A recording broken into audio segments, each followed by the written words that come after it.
we will solve a strange riddle. How did scattered farming villages on a floodplain working without kings, without grand tombs, and without an obvious army slowly weave themselves into a civilization that would build perfectly planned cities? The story begins in the long wake of winter floods. The Indus and its tributaries dumped fresh silt every monsoon, turning salt flats into fields overnight. That fertility invited risk and cooperation. Archaeologists digging at Mehrgarh in the rugged foothills find plastered floors and granary pits dating back thousands of years. Early experiments in storing and distributing food. Nearby, herders pushed zebu cattle into corrals. People tended barley, wheat, peas, and a wild plant that would become cotton. Stable isotope analysis of human bones shows diets mixed between cereals and milk. A signature of settled farming and pastoral mobility lived together. Craftspeople clustered beside those fields. Small workshops flung beads from carnelian and steatite, fashioning thousand-hole necklaces with an early high-speed drill that left perfectly round perforations. Copperworkers coaxed metal from local ores, hammering and annealing with increasingly sophisticated technique. Pottery styles mutated into regional types, and potters repeated the same shapes across villages. An embryonic standardization of form and use. Settlement patterns morphed to the flat mounds of Kutdeji and other early Harappan sites are not sprawling palaces. They are compact, often fortified, tellsmud brick houses pressed together around lanes and shared wells. Where walls rise, they look less like royal defenses and more like communal flood control. Berms, raised platforms, and storage houses built above the silt. Repeated house plans and workshop clusters hint at rules. Not rulers, local councils, craft guilds, or corporate households enforcing standards through practice rather than decree. Trade threads began to stitch distant places together. Shards of marine shell found far inland, pieces of lapis lazuli from Afghanistan, and copper with isotope signatures matching far-off mines show people were moving goods and information along riverine routes. These exchanges carried more than luxuries. They carried ideas about measurement, shape, and material, little templates that would later scale into city blocks and modules. Dating techniques, radiocarbon assays, and stratigraphic sequencing plot this transformation between roughly 3,300 and 2600 BC in 200 or 300 years. Repeated solutions to the same problems: water control, storage, craft quality crystallized into shared practices. Those practices wrote an architectural language across hundreds of sites. Streets aligned, drains carved, bricks shaped to fit together. There are puzzles etched in the mud. Graves rarely hold kings. Temples don't dominate the skyline.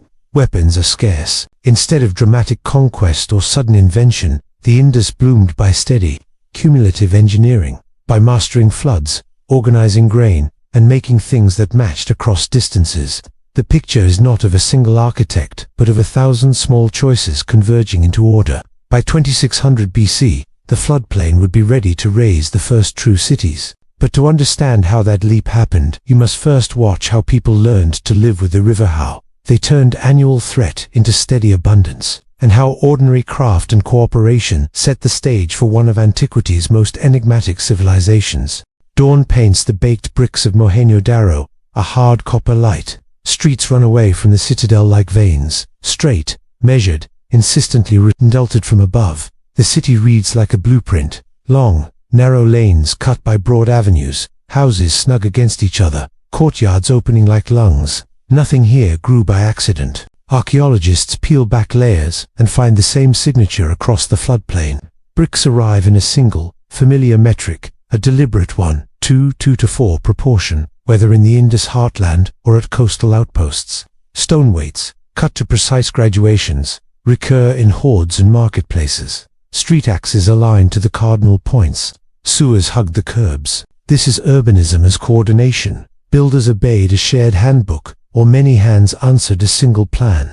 At the city's heart rise raised platforms, the citadels, not palaces draped in gold, but massive compact mounds of packed earth and fired brick, terraced and buttressed against flood and enemy. On these heights sit public structures, wide paved courts, granary-like buildings with thick internal partitions, and the famous Great Bath, a watertight plastered pool framed by steps and rooms where water could be brought and emptied through stone drains. The citadel sits like an administrative backbone, a place where storage, ceremony, and communal life intersect. The so-called granaries stir debate. At Harappa, long halls divided by internal piers and flanked by access ramps read like warehouses ready for sacks and jars. Rivulets of grain would meet airflow and segregation. The architectural cues fit, yet some scholars warn against certainty. Similar buildings might have served as workshops, reservoirs for trade goods, or public halls. Still, the evidence points to large-scale accumulation and movement of food and goods, an economy that anticipated need and planned for it. Planning required coordination down to the smallest detail. Drains ran under back lanes, connecting private bathrooms to brick-lined channels that emptied past street thresholds. Wells sat at predictable intervals. Each neighborhood had its own supply. Houses sported private courtyards and rooftop terraces, but their doors and alleys obeyed the same cadastral logic. The result, a city that minimized chaos and maximized reuse, repair, and predictable circulation. What kind of power produces such order? There are no monumental thrones or kingly portraits here. No gilded tombs mark an elite whose lifestyle dwarfed the rest. Instead, power shows as technique, standard weights that smoothed trade, masonry conventions that let one city repair another, civic works, baths, reservoirs, drains that bound residents into a shared infrastructure. Administration, if it existed, was less spectacle and more engineering. Look closer, and the Indus planners wield subtle, bureaucratic tools. A single mason's template, a chosen brick proportion becomes a language everyone understands. A set of calibrated weights becomes a currency of trust. Streets designed to shed floodwater become a civic insurance policy. Together these features make a striking claim. Order here is embedded in design, not announced by rulers. As the sun climbs, the hard geometry of the cities looks less like architecture and more like intent, a deliberate effort to turn a river floodplain into manageable living. That intent reshaped how people stored food, moved goods, and gathered water, and it did so without the gaudy trappings of monarchy. The question hangs thick in the dust. What social mechanisms enforced the plan, and how did this engineered peace hold when the rivers began to wander? Dawn breaks over a city of mud brick and baked clay. A woman lowers a bucket into a narrow well. Another lifts a slab and slips into a covered drain to clear a blockage.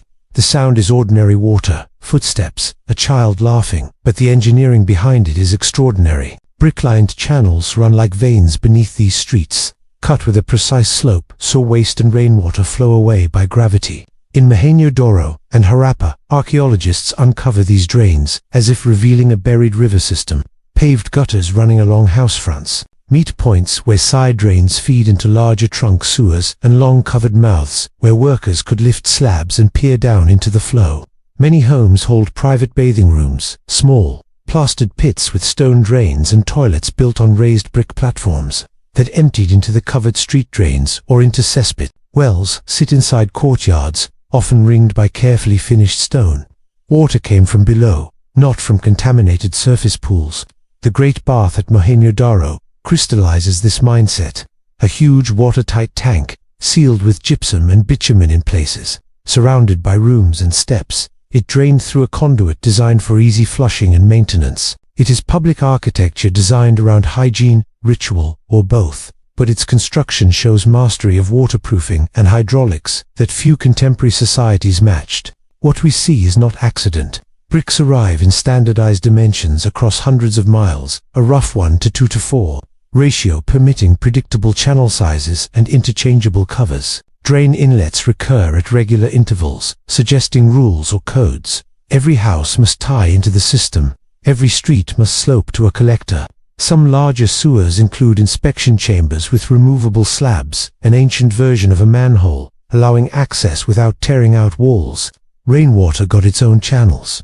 Refuse had its own exit. The planning betrays forethought and an administration capable of enforcing uniform construction. This was a sanitation regime centuries ahead of much of 18th century Europe, where open gutters and cesspits choked streets and rivers served as dumping grounds. In the Indus cities, human waste rarely pooled in public view. People drew water from deep wells, not shallow contaminated ditches, and many households enjoyed private washing rooms. The division between clean water and waste was deliberate. Yet the system also depended on people.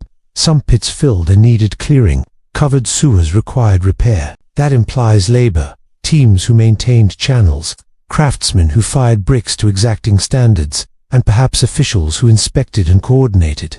There are no monumental inscriptions bragging of civic works, no royal names carved over the drains, but the material record screams of collective organization, an urban commons of pipes and platforms kept functional day after day. Archaeology can't answer everything. We do not know the legal codes that imposed slopes and brick sizes, or the rituals that accompanied a householder's act of emptying a pit. We do know, though, that for millennia this network worked. Stones wore smooth under repeated maintenance. Plastered surfaces show multiple rebuilds. Access covers were replaced. The city kept itself clean, not by chance, but by design, and for a long stretch of history, that design made daily life quieter, healthier, and, in its way, profoundly modern. Then, as the cities emptied and the streets fell silent, those precise channels were left to clog and collapse. The drains stand now as mute testimony to an urban intelligence lost to time. A man stoops at dawn in ankle-deep silt, guiding a wooden plow as oxen grunt. Mud sponges up around the blade, and water from a shallow canal creeps into the furrows, darkening the earth. Around him, a patchwork of fields gleams, rectangles hemmed by low earthen bunders. Wider strips where floodwaters once spread, narrow raised ridges for pulses and vegetables. The city's geometry slips into the countryside. Archaeobotany paints the crops. Charred wheat and barley kernels cluster in store pits. Millet husks crunch underfoot in hearth deposits. Cotton bolls, crushed and carbonized. Whisper of thread spun and dyed nearby long before most of the old world knew the fabric. Stable isotope analysis, the science that reads chemical fingerprints in seeds and bones, shows a landscape dominated by C3 cereals like wheat and barley, with local pockets of C4 staples such as millet. That chemical signature matches faunal remains. Cattle and water buffalo grazed on seasonally flooded pastures, while goats browsed drier terraces. Water did the work. The Indus floodplain lies at the mercy of monsoon pulses and river pulses. Paleocanal mapping and sediment cores reveal a maze of abandoned rivers and shifting crevasses, slumping banks, silty levees, former channels choked with alluvium, rather than vast state-run canals. The picture that emerges is modular and local. Farmers built low bundens and check ditches to trap rising water and push it slowly across plots. Small soak pits, wells lined with fired bricks, and shallow storage tanks held back monsoon rains for the drier months. These features appear again and again on excavation plans: a string of wells in one neighborhood, a stepped tank at the edge of a village, layers of reddened silt that mark intentional ponding. Waste management and agriculture overlapped. Urban drains and household soakaways funneled greywater into peripheral fields and orchards, recycling nutrients that kept soil productive. Even the ceramic shapes found near houses, the flat grinding stones, hollowed storage jars, and portable hearthsint at a rural urban flow. Grain moved from field to granary to shopfront. Oilseeds and pulses passed through household processing before sale. Markets organized this flow. Bronze and stone weights, drilled with meticulous precision, show a system of standardized measures. Seals small, carved blocks bearing animals and script-like marks likely labeled bundles and containers.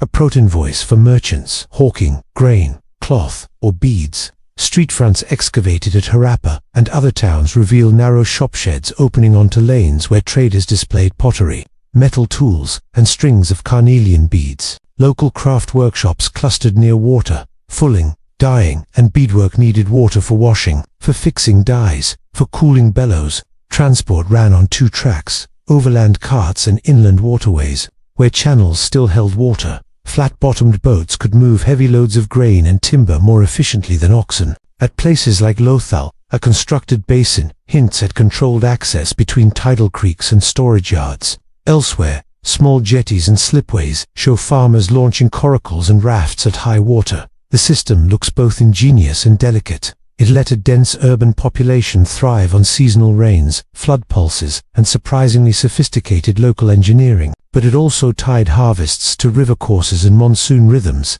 making them vulnerable to shifts in flow or timing. For now, though, fields and canals hum with a settled economy. The rustle of grain, the ring of standardized weights, the steady choreography of water turned into food and wealth. A low, flat hull slides out of the fog, its prow feathered with gulls.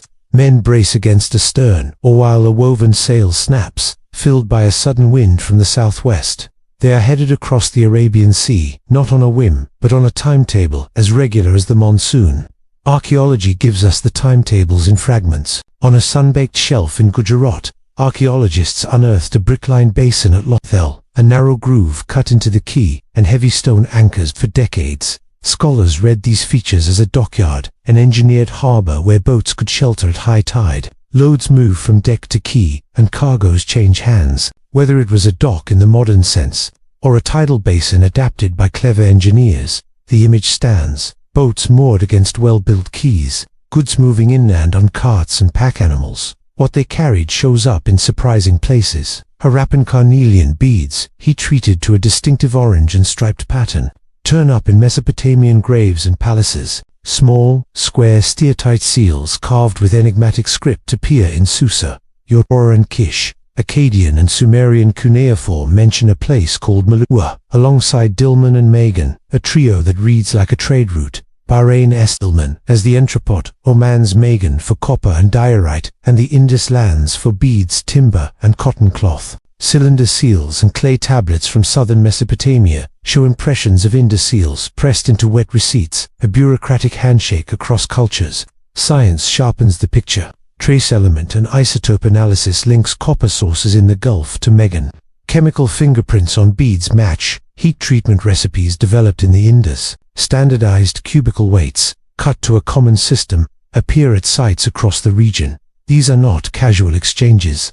They are transactions governed by measures, by documentation, by the visible marks of merchants, the seals that acted like signatures, the tokens that converted a bale of cloth into an account. Maritime life demanded specialization. Weavers' cottages produced fine, locally spun cotton. Bead workshops, from Harappa to Lothal, operated furnaces that could withstand repeated heating cycles to coax carnelian into a brilliant red. Shell workers turned white conch into bangles exported across the Gulf. Men with knowledge of tides and wind, seasonal monsoon patterns that reverse twice a year, guided laden boats on predictable routes, hugging coasts or crossing open sea on favorable winds. Not all evidence rides the waves.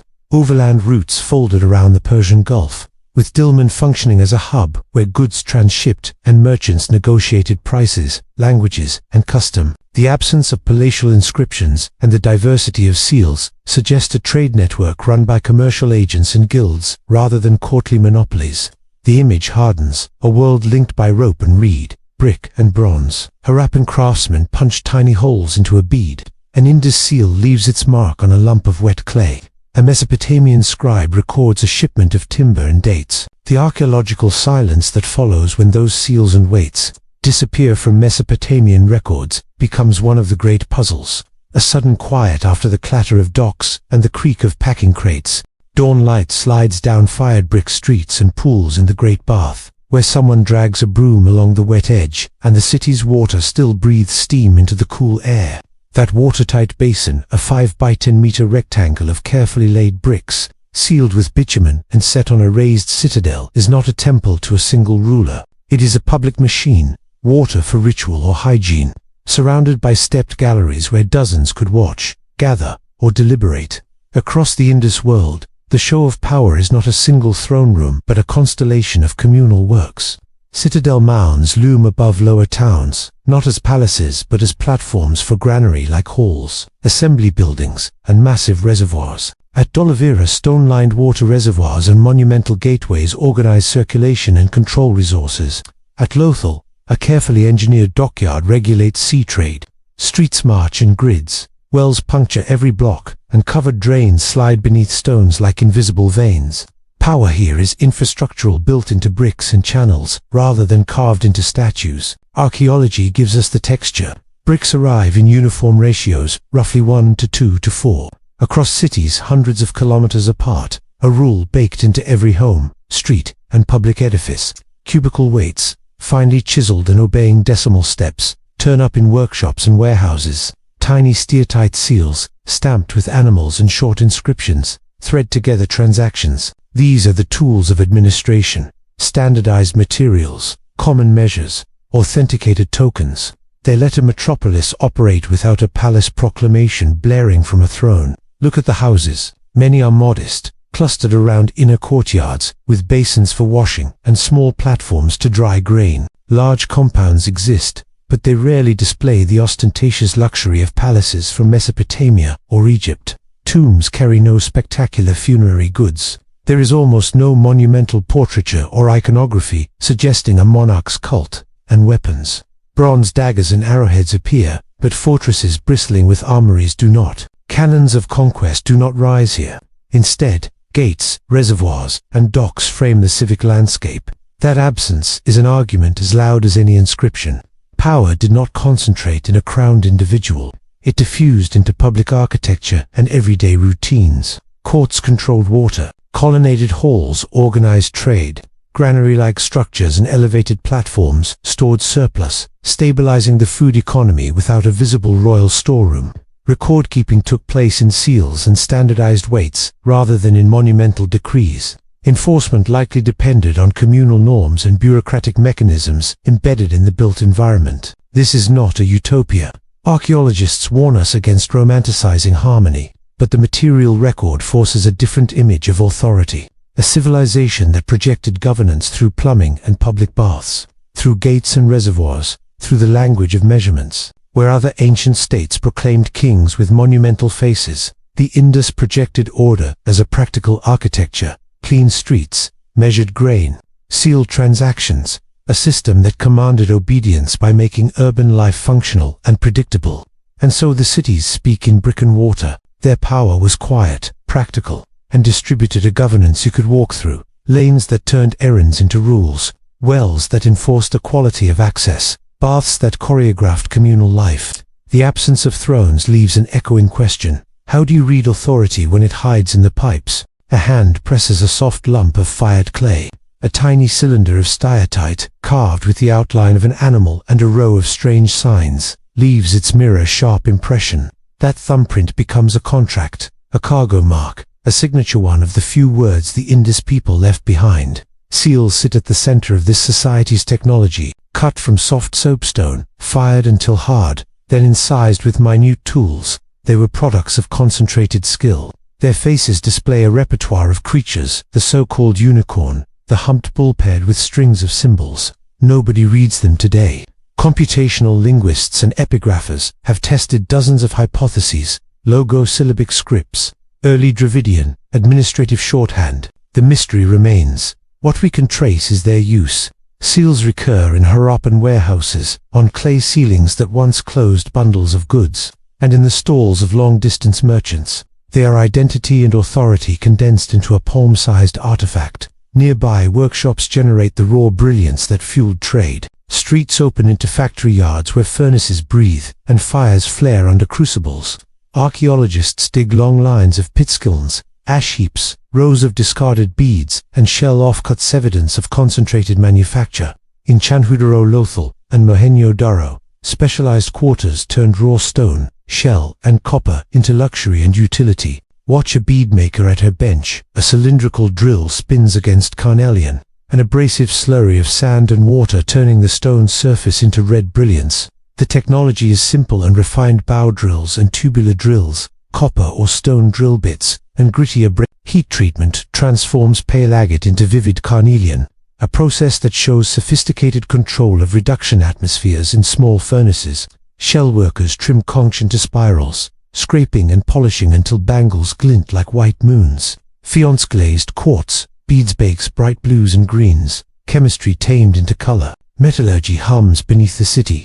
Smelters poured copper into molds, worked arsenical and tin bronzes, and reused scrap in furnaces that left layers of slag and crucible fragments. Compositional analyses reveal a palette: pure copper, arsenical alloys, bronze materials moved across networks that reached beyond the Indus for tin and specialized ores. Casting, hammering, and cold working coexist. Lost wax techniques may appear for small ritual objects, while larger tools and weapons show standard forms and finishes. Everywhere, standardization signals shared norms. Cubical stone weights recur precisely cut to ratios that scale predictably, useful for merchants negotiating across hundreds of kilometers. Brick dimensions, too, follow a common proportion. Potters shape their wares on fast wheels and fire them at controlled temperatures.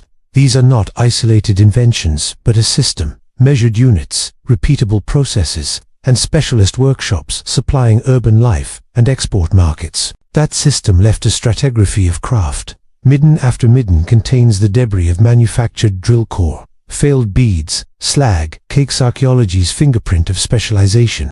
From these piles we reconstruct artisans who devoted their hands to one technology, day after day, merchants who stamped goods for far rivers, and scientists of heat and hardness who manipulated rock, shell, and metal with precise control. The Indus mastered small things with big effects. Their seals controlled identity and exchange. Their drills and furnaces produced the objects that carried across seas. Their weights and measures made calculation portable. The script remains voiceless, but the technology speaks loud. A civilization organized around craft, precision, and the quiet labor that kept cities humming. A low wall runs along the raised citadel, its baked bricks still crisp in the sun. Behind it, a network of narrow lanes funnels rainwater into covered drains. Below, clay-lined reservoirs wait like silent lungs. The walls of Indus cities cut clean lines across the floodplain, not just barriers, but engineered edges, platforms, embankments, stepped rivers. At Oliveira, 3 concentric stone and mud walls hug a central island. Massive reservoirs and carved channels collect every drop of monsoon. At Mohenjo-Daro and Harappa, the citadel sits shoulder-high on a prepared mound, a dry terrace above rivers that could swell without warning. These are walls that move water as much as they hold people. Archaeologists read mortar, brick dimensions, and slope profiles, and see deliberate flood control design, raised living surfaces to escape seasonal inundation, buttressed gateways aligned to direct currents, drains sized to purge the swollen streets within hours. Floods here arrive as walls of brown water, carrying silt, uprooted trees, the wreckage of upstream fields. The Indus response was hydraulic reservoirs to store, channels to divert, platforms to outpace the rise.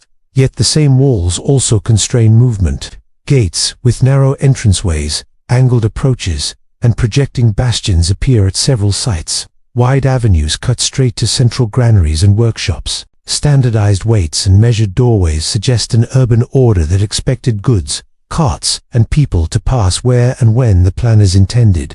Mobility in the Indus cities was choreographed. Trade flowed on scheduled routes. Water flowed on engineered gradients. Access funneled through watched thresholds. The strangest part is what those thresholds do not open onto. Grave goods seldom include richly outfitted warriors. Bronze and copper tools turn up. Sickles, knives, adze's, alongside ritual objects and ornaments.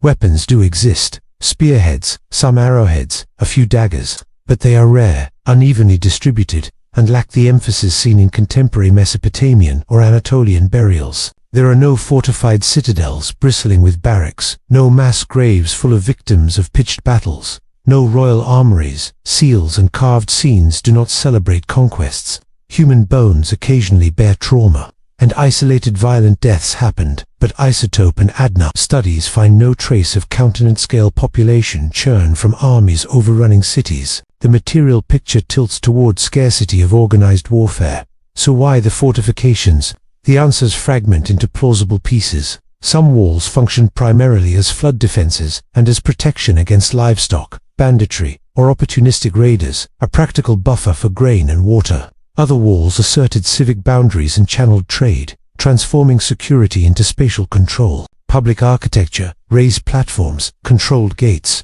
watchable granaries, created predictable flows that prevented theft without standing armies. In short, defense and civic order overlapped. Fortification becomes as much social technology as military engineering. That overlap keeps haunting the archaeology. The people who laid those bricks engineered a way of life that minimized the need for constant armed display, while still preparing for sudden threats to water, to food supply, to property. On a stormy night, a sentry might stand on a citadel's edge, listening for the river's roar rather than for the echo of marching boots. The question of arms remains unresolved, not because the evidence is absent, but because the Indus blended walls, water, and social control into a quiet, effective architecture of everyday security. Dawn throws a thin gold across a dry riverbed. Mud cracks like old skin. Where a merchant once hauled beads to the quay, gullied channels run dust instead of water. This is not a single dramatic disaster.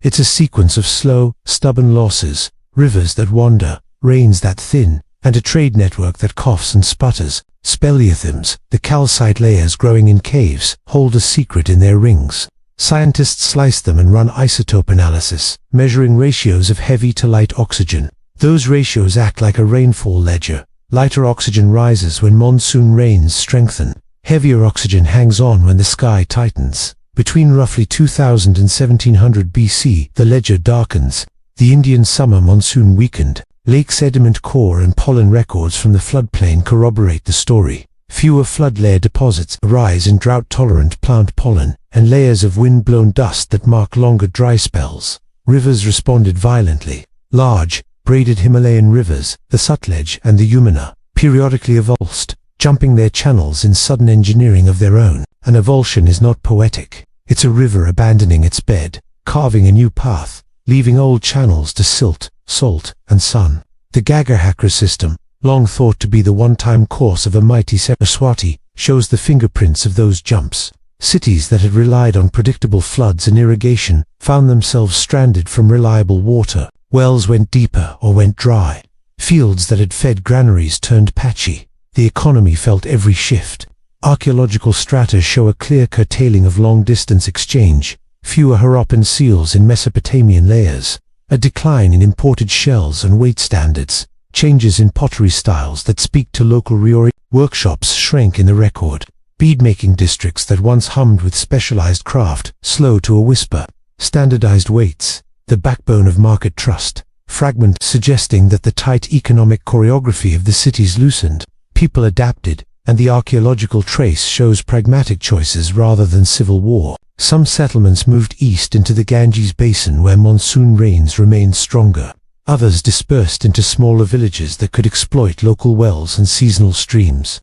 Plant remains show a diversification of crops, more drought-resistant millets, alongside wheat and barley, a culinary pivot driven by necessity, not fashion. Bone chemistry and settlement patterns hint at increased residential mobility, more movement, more flexible household economies, less investment in monumental public works. This was not an overnight collapse, but a period of stress and reconfiguration. The urban grid did not vanish in flames. Instead, the infrastructure that had relied on steady water and wide trade frayed, drains silted, standardized seals become rarer, granaries empty slowly. The absence of mass destruction layers and large-scale fortifications suggests the breakdown was not primarily violent conquest, but environmental and economic unraveling. Stand in a once busy street and you can still see the precision of brickwork and the carved drainage mouths. They testify to a civilization that built order into city fabric. But the order depended on patterns of water and trade that in the space of a few generations shifted.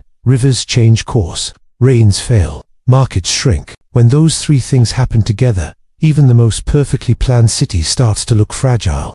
Dust settles in the streets where brick drains once hummed with water. Doorways gape, staircases stop mid-flight. Archaeologists pry at compacted floors and read time like a ledger. Layers of silt from rushing water, fills of wind-blown sand, a thin scatter of hearth ash, and then nothing. The end did not come as a single thunderclap. It arrived as a two-century unthreading. Houses emptied, craftsmen drifted away, standards unraveled. The first clue is geological. Sediment core pulled from abandoned channel beds shows sudden shifts in grain size and mineral content, signatures of river capture and avulsion. The mighty channels that fed Mohenjo-Daro and Harappa changed course. Where neat canals once carried water into courtyards, OSL, optically stimulated luminescence, dates and radiocarbon from associated deposits, place major channel abandonments and levee breaches in the window between roughly 1900 and 1600 BC. Isotope analysis of speleothems and lake core. Simple terms, oxygen isotopes that trace monsoon strength, tell the same story. The summer rains weakened and became erratic. Wells ran lower. Fields failed more often. The economic picture follows the water. Standardized cube weights, once stamped and shipped across the floodplain, appear less regularly. Fine carnelian beads and black and red pottery thin out in assemblages. Seals, those little square emblems likely used for trade and identity, decline in number and variety and then disappear. Maritime connections to Mesopotamia dwindle. the trade networks that stitched the cities together fray. Markets localize, yet violence does not mark the end. Excavations reveal no citywide ash layers that would signal widespread burning. Mass graves are rare. Weapons, where found at all, are scattered, not piled. Instead, the archaeology shows slow dismantling. Fired bricks pried from walls and carried off to build new farmhouses nearby. Former workshops reduced to scatter. City blocks reoccupied by smaller, looser settlements with cruder pottery and fewer public works. In some places, planned streets give way to organic lanes. Plan becomes patchwork, but disappearance is not oblivion. Craft traditions persist in altered forms. Bead drills, copper working techniques, and ceramic recipes continue in rural contexts long after the citadel gates fall silent. Certain social technologies, household wells, courtyard bathing, measures for flood control, survive in memory and material fragments. The script, however, goes dark. The seals stop being impressed. Whether the loss of writing reflects the dissolution of administrative elites or the collapse of long-distance exchange remains a question. The silence of the inscriptions is one of the civilization's most evocative legacies. Populations migrate, some southeast toward the Ganges basin, others into smaller riverine niches. New cultural assemblages rise on the margins, less urban, more village-based, but inheriting skills and ideas from their urban past. Centuries later, elements of Indus urbanism, modular brick sizes, attention to drainage, efficient water storage, reappear in regional practices. As if someone had tucked a blueprint in their pocket while moving on. The cities did not explode. They evaporated, like a river diverted upstream. What remains are courtyards full of silence, seals sealed with no reply, and the uncanny achievement of a people who engineered order on a floodplain and left a design that would long outlive them.